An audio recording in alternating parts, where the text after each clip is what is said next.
enforcement is the line separating civilization from total chaos. You have to remember that. We'll dig into Trump's call for law and order, show how it could pay off for police, and fire up some controversy. You cannot stop crime by stopping and harassing innocent people. And Trump named his communications team, gave Kellyanne Conway a job, and she gave a zinger. I don't play golf, and I don't have a mistress, so I have a lot of time that a lot of these other men don't. Plus, we'll show you what it takes to bring a business idea to life. With a Tampa Bay entrepreneur who launched his dream from his garage. It was like this hobby I was doing that ended up becoming popular. This is Money, Power, and Politics.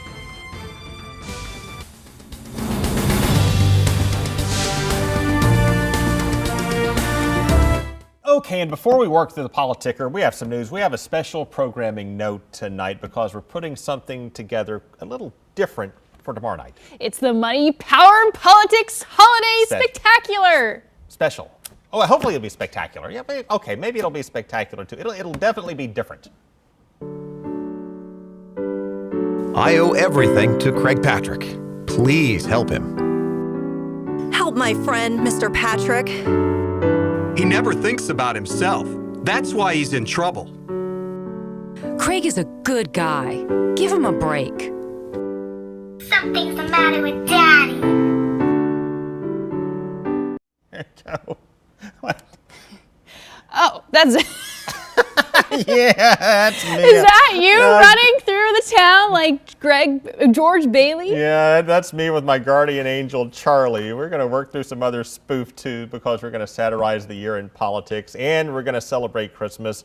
And you are going to be hanging out with the Grinch. Yeah, and Santa and a full choir are going to be here as well. Yeah, so we've got a lot going on there. That's going to be our special starting tomorrow night at 11:30, and then that'll kick off the beginning of Christmas Eve, going all the way through midnight. So please check us out. Now, on to tonight's ticker and some signs that Newt Gingrich may be a little out of touch. We're really puzzled. Any of you know what this is? We've spent weeks trying to figure out, what do you call this? This is an Etch-a-Sketch. That's not it. No, that's not why he was confused. No, Gingrich was out of touch because he got his lines crossed with the president-elect today. Gingrich said that Trump is no longer describing his plan to reform Washington as, quote, draining the swamp. And Trump took offense to that, and Gingrich said he goofed. Yep. I felt I owed it to all of the folks who follow me that when I make a mistake, I'm going to be straightforward and tell you, I blew that one. Draining the swamp is in. President-elect Trump wants to do it, and you're going to get to be part of it. All right, so what's this all about? Trump is taking some heat from his critics for giving key roles to some Wall Street bankers and billionaires, but he says he still wants to shake up the system and still use, of course, that term. And Republican Party spokesman and strategist Sean Spicer will help him do it. He's the next White House press secretary. It's no surprise Trump's chief of staff, Reince Priebus, ran the party, and so Spicer worked for him. And Trump also gave his campaign manager a job. Kellyanne Conway will serve as counselor to the president. In other words, she'll be a close advisor and help him craft his message. And she took issue with critics who questioned whether she would have time to do it with 4 children. I would say that I don't play golf, and I don't have a mistress, so I have a lot of time that a lot of these other men don't. Well, there you go. She didn't specify who she was talking about there. Meanwhile, here in Florida, tax watchdogs say that we are getting burned all across the state because the Task Force on State Government Efficiency meets every 4 years.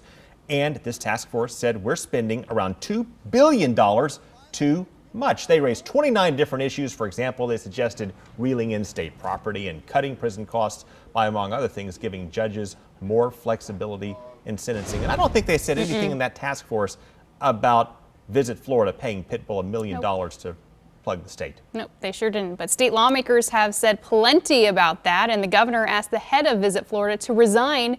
But that also does not come cheap. He could get a severance package worth more than $320,000. Which, of course, makes a lot of taxpayers and small business owners squeezed by taxes just shake their heads, which, interestingly enough, brings us to your series on small business here in Tampa Bay. Yeah, we profile the men and women who find ways to start something different here in Tampa Bay. They don't make a fortune, but at least at first, but they find a way to make enough and bring their dreams come to life. I Way back in 1968, Virgil Mandanese had dreams of making music, like a lot of kids. Both of my older brothers and my sister played guitar. It was then that Virgil caught the music bug. And I was around 13 years old, and then I decided I just definitely wanted to play it. Now, Virgil's love for music is stronger than ever.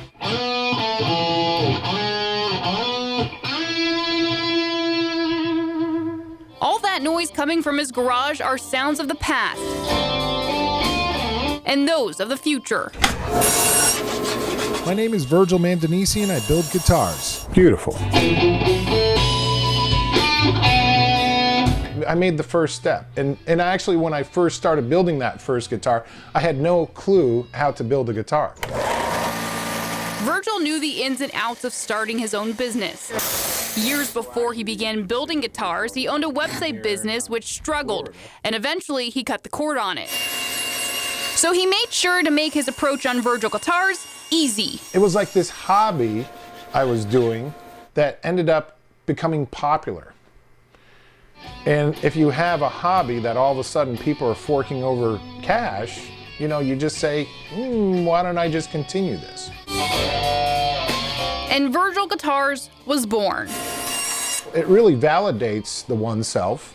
You know, you just look at yourself and you go, wow, I mean, people find there's something worth in what I'm actually doing. And like most small businesses, it was tough in the beginning. When I started, I didn't have any money for tools. I was like MacGyver. When the first Virgil guitar model, Dueling Dragons, rolled off the assembly line, it was the beginning of his dream. And when he strapped on his axes and hit his first power chord, he heard frustration because it wasn't playing. You know, it's like I plugged it in, I was just.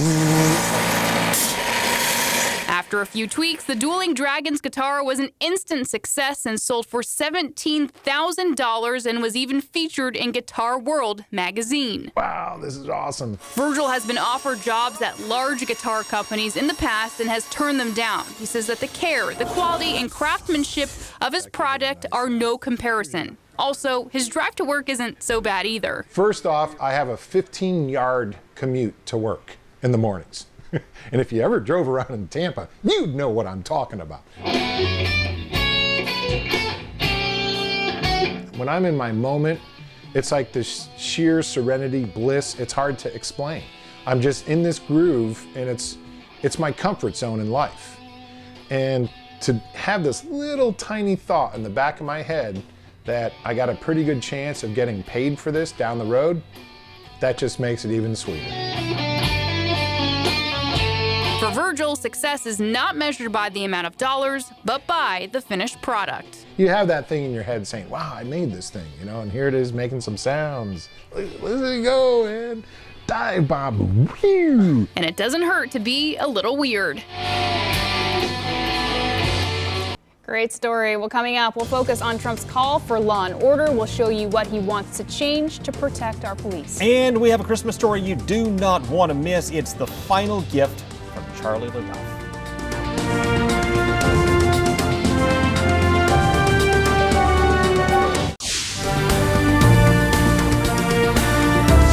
Well, sadly for us, our contributor, Charlie LaDuff, left us this month to move on to new adventures. We really miss him. We really do. But he left us one last Christmas story. And it's the story of a feisty old lady from Detroit who needed some help and her neighbor who would not take no for an answer. And so goes our final chapter in the works of Charlie LaDuff, the story of Harold and Annie.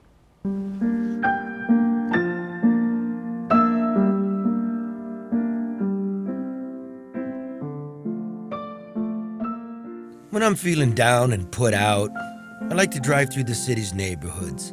It lends a certain perspective. And so I was driving on Gratiot the other day and came across an old crumbling house near the airport. An old woman named Annie once lived there. We did a story about her a few years ago. I stay here no matter what happened. I used to hear noises, but I did the best I could. Like I told you, I prayed. That's all I could do was pray.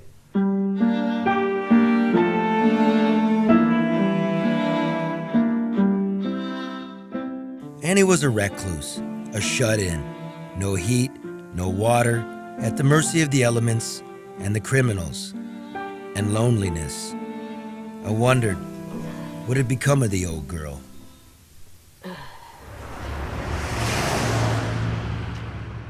It's been how many years now? 3? 3 years. She's still living there. She's getting by. She has heat and water and light, so there's not too much more.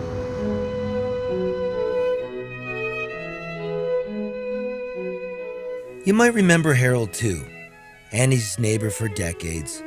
Harold never liked Annie much, but she is a human being, and in that way, you might say, Harold loves Annie.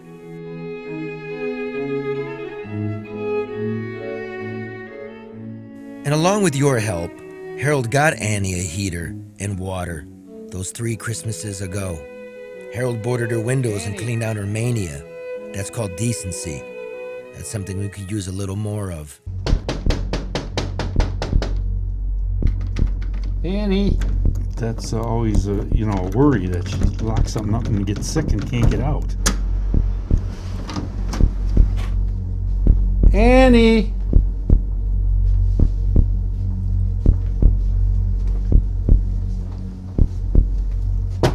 Annie? Are you in there? She's here.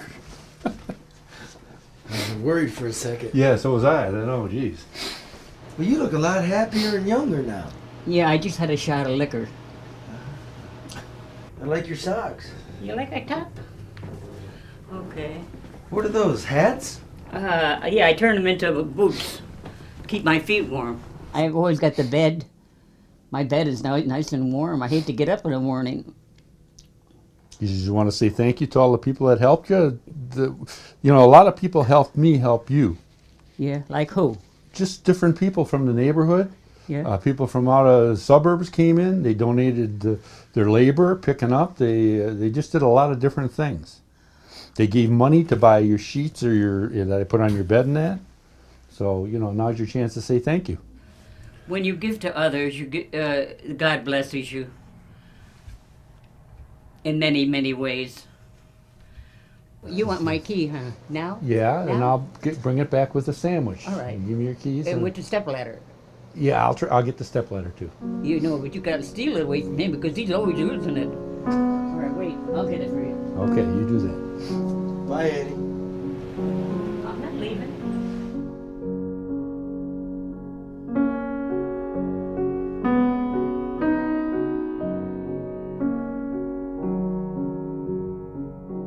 This holiday season, whether you celebrate the birth of Jesus Christ, or the birth of the Prophet Muhammad, or the rededication of the Hebrew Temple, it's worth remembering that the meaning of life is also found in one another.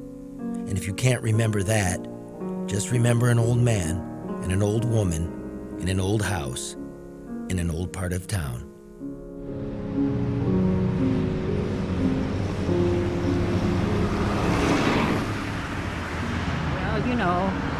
He knows I have no family here, And every time I got something, at different church, I always give it to him. To me, he was special, And a good man.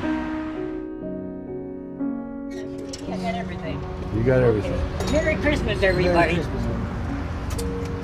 And Harold. Yeah. My favorite. Merry Christmas.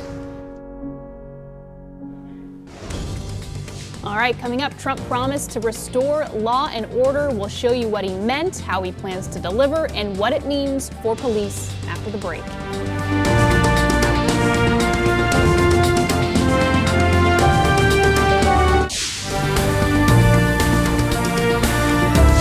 President-elect Trump says law enforcement is a top priority. Yeah, he said that for months, and he has plans to crack down on crime, but it stirred some controversy here. So Rick Leventhal shows us what Mr. Trump has in mind. Law enforcement is the line separating civilization from total chaos. You have to remember that. At least 62 police officers have been killed by firearms in the line of duty already this year, a sharp increase over the 41 gunned down in 2015.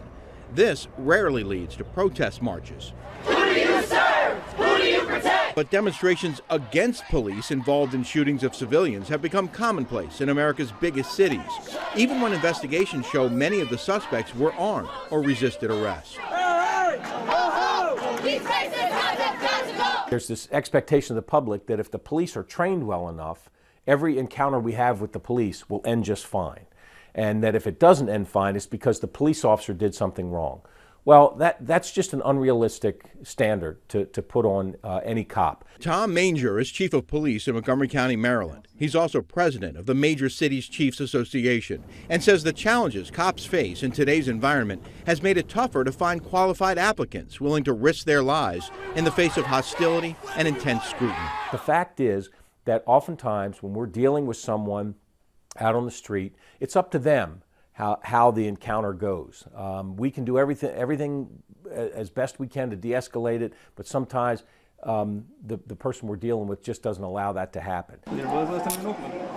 Mr. Trump's plan promises to pump more money into local police departments for training and equipment, but civil rights advocates worry the president-elect's support for stop and frisk policies could lead to more hostility between officers and the communities they patrol. Because, as the ACLU's Jeffrey Robinson argues, studies have shown the vast majority of folks targeted under the policy have done nothing wrong. You cannot stop crime by stopping and harassing innocent people.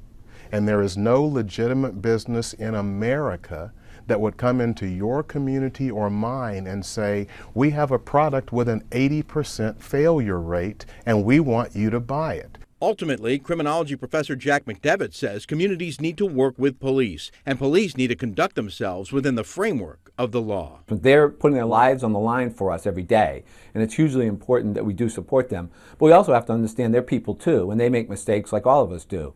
And so a blanket support isn't helpful. We give them one of the most important responsibilities in our society. We tell them that they can use force, and they can, in very rare circumstances, take a life. And to give them that responsibility comes with accountability. And we have to be able to hold police officers accountable when they cross the line. Coming up, he sees you when you're speeding, and this is no outtake. The Grinch is tracking down drivers and the keys after the break.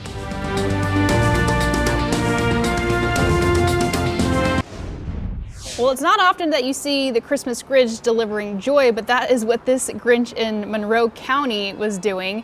Colonel Lou Caputo of the Monroe County Sheriff's Office, he's dressed up as a Grinch. He was using a radar to track these people's speeds, but he was giving them onions instead of tickets if they were going no more than 5 miles per hour. So, oh, then that's a good Grinch. How about that? And the other bad Grinch, I think, just stole the rest of our show because we're out of time here. You're going to meet the real Grinch, though, tomorrow night on our show. We'll see you then. Take care. Good night.